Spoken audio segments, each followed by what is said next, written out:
Sound take 7 action. Priyanka Chaturvedi से शिवसेना उद्धव ठाकरे गुट की राज्यसभा सांसद, उनकी राष्ट्रीय प्रवक्ता भी। अब प्रधानमंत्री ने भी माफी मांग ली। प्रियंका 100 बार पैर पकड़कर माफी मांगने की बात एकनाथ शिंदे कर रहे हैं, तो इस पर अब राजनीति की गुंजाइश क्यों बच जाती है? अभी भी आप इसमें सम्मान अपमान क्यों खोज रहे हैं? नहीं सारुण के यहाँ कुछ तो गड़बड़ है, जरूर कोई ना कोई गड़बड़। सबसे पहले तो ये राजनीति का विषय नहीं है हमारे लिए। ये हमारे संस्कार, संस्कृति और हमारे आराध्य देव छत्रपति शिवाजी महाराज के साथ जो धोखा हुआ है, जिस तरीके से भ्रष्टाचारी हुई है, उस भ्रष्टाचारी के खिलाफ ये आक्रोश है। प्रधानमंत्री का माफी मांगना उनके मन की माफी नहीं है, उनकी दिल की माफी नहीं है, ये इनकी चुनावी माफी है, इनकी राजनीतिक माफी है। ये जानते हैं कि महाराष्ट्र में किस तरीके का आक्रोश है। क्या इसमें बात में सत्य नहीं है कि किस तरीके से मुख्यमंत्री आकर पहले अपना बचाव कर रहे थे, किस तरीके से सबसे पहले जो ब्लेम डाला गया था इंडियन नेवी पे डाला गया था, फिर कैसे ब्लेम डाला गया था बाकी सारी चीजों को, हवा की बात की थी। कोई भी आमने सामने किसी घर की छत नहीं उड़ी, पर छत्रपति शिवाजी महाराज की मूर्ति चूर चूर हो गई। और जिस तरीके से अब सत्य सामने आ रहा है कि क्यों जल्दबाजी में ये पूरी मूर्ति बनी, किस जल्दबाजी में, हड़बड़ी में किसको ये कॉन्ट्रैक्ट दिया गया, किस आधार पे ये कॉन्ट्रैक्ट दिया गया, कितने फीट की उसकी परमिशन थी, कितने फीट की मूर्ति बना दी गई।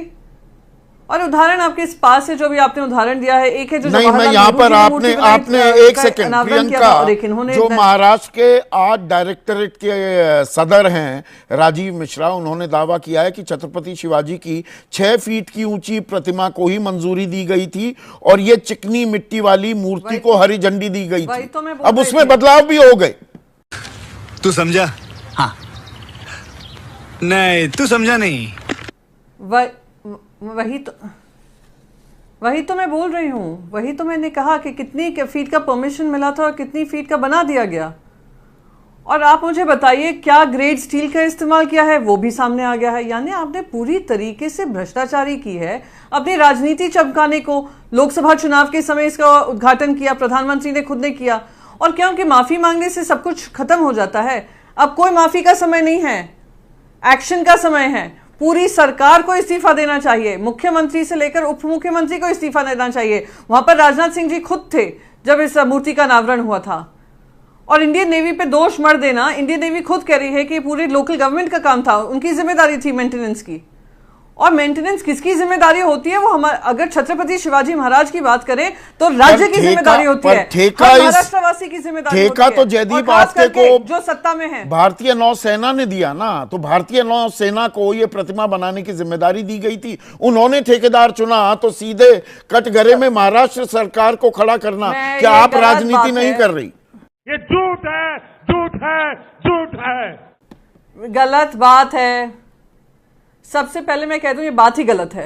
इंडियन नेवी कहती है प्रतिमा को, अगर वो कहती भी है, परमिशन भी देती है, सारा जो कॉन्ट्रैक्ट हो, टेंडर हो, वो सब लोकल गवर्नमेंट निकालती है। उसमें इंडियन नेवी का कोई लेना देना नहीं है, उनका कोई हस्तक्षेप नहीं है।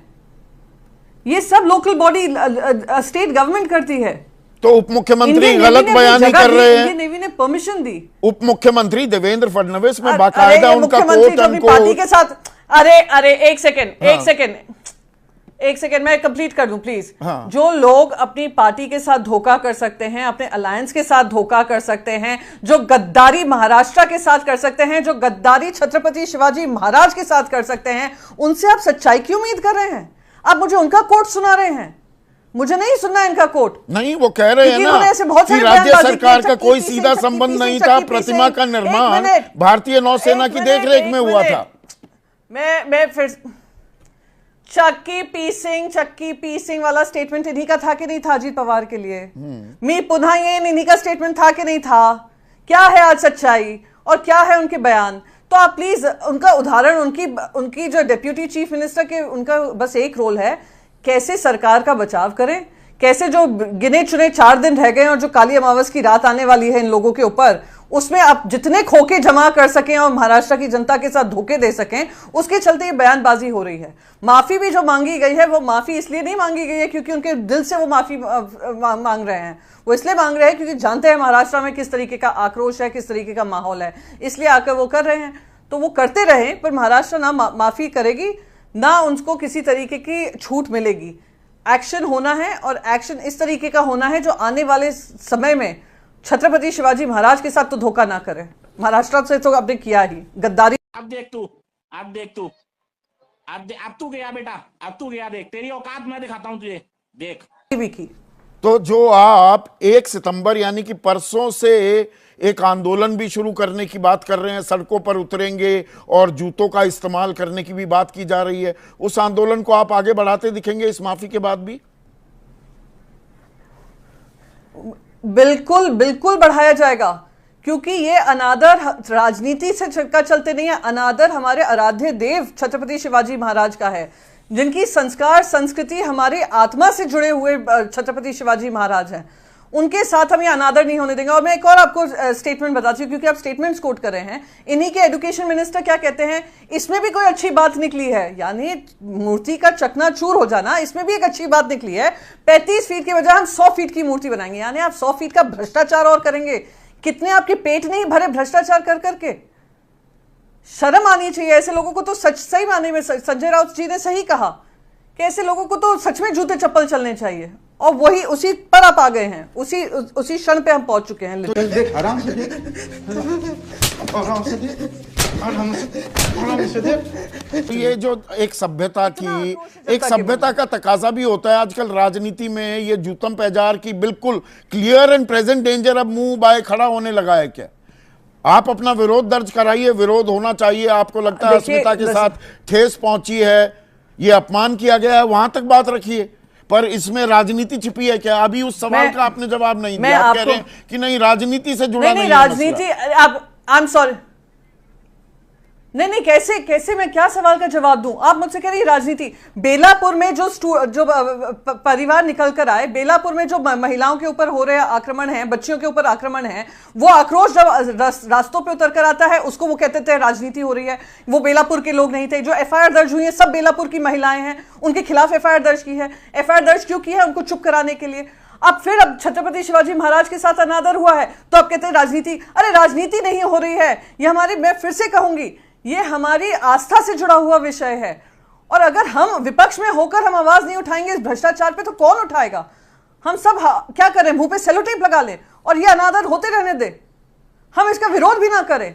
अरे कोई माफी नहीं, कोई प्रधानमंत्री की माफी हमें मंजूर नहीं। उन्होंने 720 किसानों को मारने के बाद आपने माफी मांगी थी किसानों से, वो काले कानून वापस लेकर, और फिर आप कंगना रनावत जैसी महिलाओं को टिकट देते हैं जो आकर उनका अनादर करती है, उनको रेपिस्ट कहती है, उनको राइटर्स बोलती है, उनको बांग्लादेशी बोलती है, अस्थिर करने की ताकतें बोलती है, खालिस्तानी बोलती है, पता नहीं क्या क्या किसानों के बारे में बोलती है। तो ये माफी होती है? ये वैसी माफी है जैसे दिल से मैं कभी माफ नहीं करूंगा साध्वी प्रज्ञा के लिए कहा गया था। तो इनकी माफी में भी कोई क्रेडिबिलिटी होनी चाहिए, जो क्रेडिबिलिटी प्रधानमंत्री में सही मायने में नहीं रह गई है। मुझे क्रेडिट नहीं चाहिए। चरण सिंह सापरा, जब खुलकर माफी मांगी जा रही है, अब सीधा ये राजनीतिक सुविधा के लिए नहीं, मुद्दे को बनाए रखना है। बात कर, मेरे को जानता नहीं है। देखिए संदीप जी, छत्रपति शिवाजी महाराज की मूर्ति की अवमानना हुई है, इस अवमानना के लिए कोई माफी नहीं होती है। और सच कह रहे हैं आप, ये माफी जो है ये नाकाफी है। ये खाली आपकी बात नहीं है, ये पूरी जनता बोल रही है यहाँ पर। और प्रधानमंत्री जी ने जो माफी मांगी है उसको मैं इस तरह से देखता हूं कि एक डैमेज कंट्रोल करने का उन्होंने प्रयास किया है। प्रधानमंत्री समझ गए हैं कि अवमानना हुई है, बहुत बड़ा पाप इनके हाथ से हो गया है, लेकिन फिर भी ये एक डैमेज कंट्रोल, मैं कहूंगा कि घड़ियाली आंसू बहा रहे हैं इस तरह से। अभी ठीक कहा प्रियंका जी ने कि इनकी अगर क्रेडिबिलिटी देखी जाए माफीनामे की, तो वो क्रेडिबिलिटी इनकी कुछ नहीं है, तो इनकी माफीनामे पर भी कौन विश्वास करेगा? प्रधानमंत्री समझ गए हैं कि 1 तारीख से जो जोड़ा मारो आंदोलन होगा, जो जूतम पैजार होगी, वो मात्र विपक्ष नहीं करेगा, वो महाराष्ट्र की जनता करने वाली। आप देखिएगा सड़कों पर जिस तरह से जनता आएगी। राजा वोट इनको बैंक लग को चुका लामबंद है, करने इसीलिए की ये कोशिश माफिया है ना, मांग रहे हैं। सीधे सीधे आप राजनीति भी कर रहे इसीलिए हैं भाई। प्रधानमंत्री 28% आबादी है कोंकण, मराठवाड़ा, पश्चिमी महाराष्ट्र में शिवाजी के प्रति आस्था तो बिल्कुल ऐसी पुरजोर तरीके से देखी जा सकती है। इसीलिए मैंने 355 तालुकाओं का भी जिक्र किया। यहां पर छत्रपति शिवाजी महाराज के अपमान की बात नहीं है। आपको अपना वोटों का नफा नुकसान तोलना ज्यादा जरूरी महसूस हो रहा है।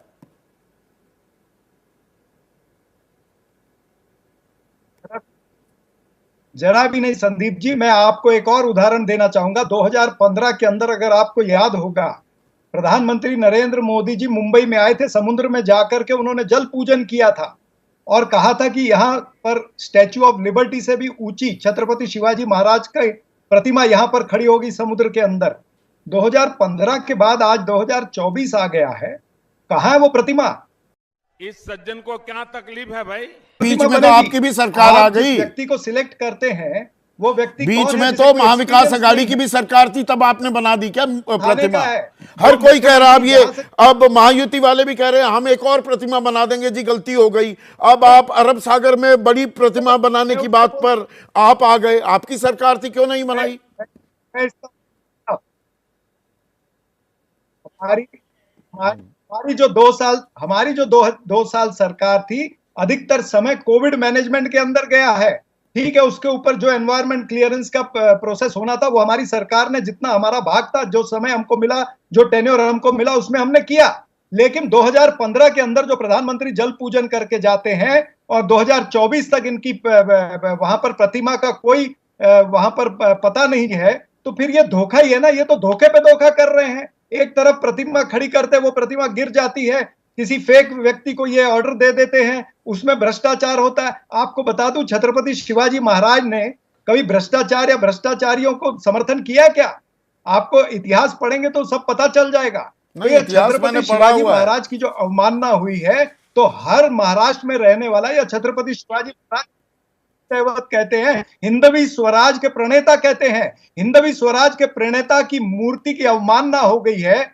और ये यहाँ पर इस तरह से बात करते हैं और ये डिफ्लेक्ट करने की बातें करते हैं, विषय बदलने की बात कर रहे हैं, जिसको आप वाटर पर आप आरोप लगा रहे हैं। माफी मांगने के अलावा वो कर क्या सकते हैं? सही पकड़े हैं। Quick intervention. मैं बस 2 मिनट लूंगी और फिर मैं बीच में डिस्टर्ब नहीं करूंगी। सबसे पहले तो मैं ये कहना चाहूंगी, बार बार आप कह रहे हैं हम राजनीति कर रहे हैं। मैं आपको कॉन्फिडेंस से संदीप चौधरी जी यहाँ पे आज बोलकर जा रही हूं कि हम लोग ये ना भी करें तो जनता हमें वोट करने वाली है। सबसे पहली बात, क्योंकि हम अपनी जिम्मेदारी समझते हैं, भ्रष्टाचार छत्रपति शिवाजी महाराज के नाम से हुआ है, वो हम कतई होने नहीं देंगे। इसमें कोई राजनीति नहीं है, ये हमारे आस्था का विषय है और हम ये डट के लड़ाई लड़ेंगे। और मैं फिर से दोहराऊंगी, ये वोट की लड़ाई नहीं है, क्योंकि वोट तो हमें मिल ही रहे हैं। ये लड़ाई महाराष्ट्र के अस्तित्व की, महाराष्ट्र के सम्मान की, महाराष्ट्र के गौरव की, महाराष्ट्र के आराध्य देव छत्रपति शिवाजी महाराज की है और उनके नाम पे हुए भ्रष्टाचार की है। दूसरी चीज यहां पर आपको कहना चाहती हूं, क्योंकि बार बार आप कह रहे थे कि आपके समय पे क्यों नहीं हुआ, जो खुद उन्होंने बताया है कि हमारे समय पे कोविड का कार्यकाल था। हमारी प्राथमिकता क्या थी, जो WHO से लेकर ministry of health and family welfare ने भी एक्नॉलेज की। कम कार्यकाल था, पर वो कार्यकाल ऐसा था जिसने महाराष्ट्र को प्राथमिकता देकर काम किया है। और मैं यहां पे आपको गारंटी देकर जा रही हूं कि जब हमारी सरकार बनेगी, हम जो इन्होंने पाप किए हैं, इन पाप के विरोधियों को हम काम करेंगे और पाप को कम करने का काम करेंगे। महाराष्ट्र को प्रगति की ओर लेकर जाएंगे। इन लोगों के साथ, गद्दार लोगों के साथ, धोखेबाज लोगों के साथ जो काम होना होगा, जो उनपे एक्टिविटी करनी होगी, वो हम कार्रवाई बिल्कुल करेंगे। आप दिखाएंगे, आप ये करेंगे, आप वो करेंगे, ये करेंगे, वो करेंगे। ये मैं आपको चैलेंज देकर जा रही हूं। आप कह रहे माफी के सिवा और क्या मांगना चाहिए? अरे इस्तीफा मांगिए, इस्तीफा मांगिए। एक 24 साल के लड़के के ऊपर वो नोटिस भेजकर आप और क्या कर रहे हैं? क्या शिंदे ने इस्तीफे की बात कही? क्या उप मुख्यमंत्री ने इस्तीफे की बात कही? अरे शर्मसार होकर इस्तीफा खुद बोलना चाहिए कि हम इस्तीफा देने को तैयार हैं, कि हमसे इतना बड़ा पाप हुआ है। पर ये पापी लोगों को पाप समझ में नहीं आता है ना, इसलिए हमें विरोध करना पड़ेगा। तुम्हें शर्म है? कुछ शर्म आया है? तुम्हें शर्म है?